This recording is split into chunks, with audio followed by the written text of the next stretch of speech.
Гэта сумесны праект Маскоўскага аддзялення Саюза мастакоў, Расійскай акадэміі мастацтваў і Магілёўскага абласнога мастацкага музея імя Масленікава. Іх сёлета ўжо ў другі раз у абярэжны круг аб'яднаў Віцебск, і назва праекта не выпадковая.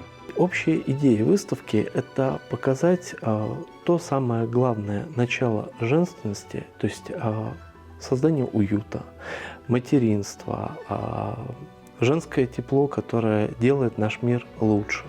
И здесь во всех работах, которые представлены на выставке, будь то скульптура, будь то театральный костюм женский, художественные произведения, здесь мы видим женщин в разных ипостасях, которые сводятся к одному, к древнеславянскому понятию берегиня, то есть той высшей силы, которая сохраняет, которая бережет, которая действительно делает этот мир лучше.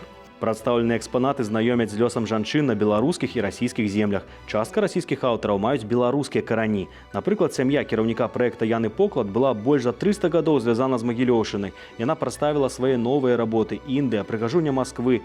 Ёсць і дэбютанты праекта з ліку беларусаў. И вот в нынешнем обережном круге принимает участие уже наша могилевская белорусская художница Галина Кононова. Любой выставочный проект, и это очень важно, когда он имеет свое продолжение уже в выставках персональных.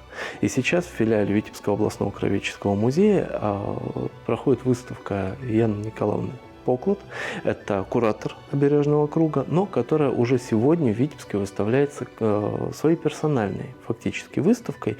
И это тоже дружба, которая началась с первого проекта и которой мы очень дорожим. Абярэжны круг з'яўляецца сімвалам славянскай магіі і ставіцца, каб зберагчы сям'ю ад нячыстых сіл. Не абавязкова крэйдай або каменем, гэта можна зрабіць з дапамогай твораў жывапісу, графікі, скульптуры і нават тэатральнага касцюма, якія адлюстроўваюць гэта чарадзейства амаль па коле, размясціўшыся ў будынку Віцебскай гарадской ратушы.